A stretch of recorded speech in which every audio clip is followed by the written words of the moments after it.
Hello, welcome to the X3U. I'm just going to answer some basic questions on using the X3 and what we mean by one set, one set to failure, or what you're trying to achieve with that. Because we all have, a lot of people have questions on this and on whether they should do drop sets, they should do sets, or how many reps, or how many. The problem is that we're all still thinking of it mainly. Everyone thinks of it the same way as with weights, where you're doing sets and you're doing reps. And that's because with weights, everyone is doing a protocol that might be 5 by 5, or it might be 3 sets of 10, or whatever it is. And you literally only do uh, 10 reps, and the 10 reps start from nothing.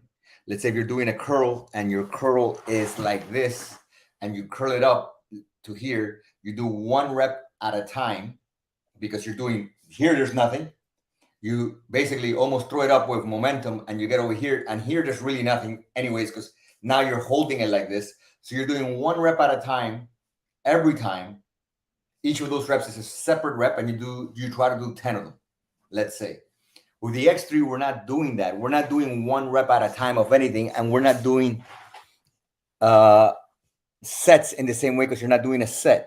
Think of the actual set or each workout as being one long rep. It isn't one set, or it isn't 1 rep. It isn't.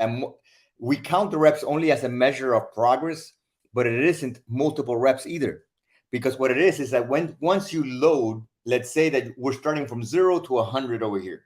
What you really want to be is starting, you push it to where you're at, let's say 20% of that 100 range.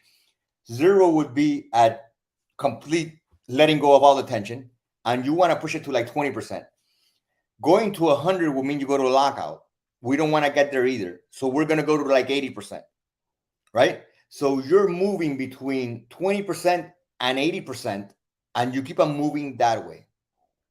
As you move, we're counting reps. We're counting reps, pretending that we're doing reps. What you're doing, this is all really one long rep that you're actually doing. You keep on moving in that direction, slowly squeezing into the strong range, going back into the weaker range.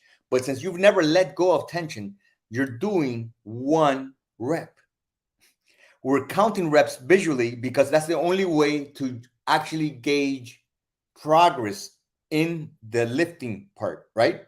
As the next time you want to be able to get more of these that you get over here, but you're never letting go of that tension. Unlike with weights, where you're going from 0 to max, back to 0 to max, back to 0, that's 1 rep at a time. With X3, we're going from 20% to like 80%. If you reach 100%, again, you're stopping your rep. So that's lockout position. You're resting. You're no longer loaded. So you're losing constant tension. What we're trying to do is keep tension. We're not letting go of the tension at the bottom. We're not going to lockout at the top. So you're forcing your body to have to maintain and push tension this way, not getting to either end, and continue. As you tire out, or as you fill that muscle, eventually it could only get to here, to halfway. And you keep on going in that direction until you could only get to this far. It's okay. You keep on. But that's really, if you look at it, it's really 1 rep. It really isn't doing more than 1 rep. It's 1 rep of constant tension, of filling. Think of it as filling a medicine bag of water that the magicians used to use, and they would pump it and fill it. And as they blow air into it, it keeps expanding. In order to blow that up, you cannot let the air come back out. So it's the same concept as this. You're filling the muscle, but you're not letting the tension go. If you let the tension go, you're releasing the tension. And when you're filling one of those medicine bags, you're not able to let the air back into your lungs. It would be devastating for you. So you have to keep on blowing air into it and having expand until that bursts. Well, here you're really just pumping blood into the muscle until it literally cannot move anymore. It freezes. And you need to not let go of tension here, and you need not to get to lockout and let go of tension here. So it's more about the controlling a constant movement. Why does everybody feel that this is sometimes people that are like, I've been training a bunch of powerlifters now, and they say the same things like, this feels so much harder sometimes than they feel humbled by the fact that they were doing a certain amount, but now they get to 5 or 6 reps and they're dead. Why? Well, because with powerlifting, you're doing 1 rep at a time. You're not having to force. It's like the difference between doing your 5 sets of 5 squats. You get a certain amount, let's say 300 pounds, and then trying to do actual 20 reps of squats and not losing tension, of going to parallel and not going all the way up, and try to do 20 like that. You will notice that all of a sudden, no one's lifting the 300 or 400. They have to lower it all the way down because you're going to lift around halfway. Well, you're doing the same thing here. Here, you're keeping that tension inside. And that's a lot harder to do than with weights, because with weights, usually you're not doing a constant tension rep. And that's why here you have to first start low. You have to start with a lower band. Don't worry about starting with a higher band, and develop the stamina to actually do a constant tension set of really, which is really 1 rep, a constant tension set of pushing into that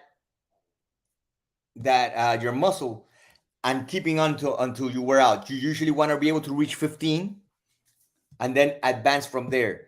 It isn't so much about the reps. It is about being able to have the stamina of your heart pump into that constant tension, which is very hard to do. In the beginning, everyone usually just is moving. So then they get reps. Most of the people that I train usually tell me, oh, I do the black band. As soon as they do the black band, I say, yeah, lower it to the white band. And then when they start doing the white band, they go, wow, that was a harder work on that with the black band. That's right. Because when you just go to lockout and you just move, that's very easy. Any idiot could move. All right. Any fool could move the bar around.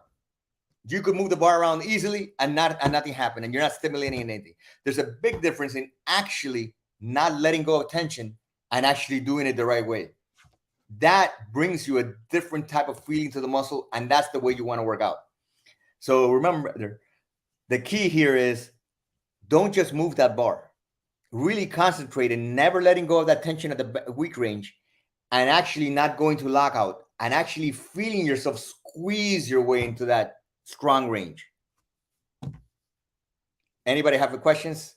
I don't even know how this works. So I'm somewhere else. I'm recording it somewhere else, and I see somebody here ask the question, but I don't know if I could respond.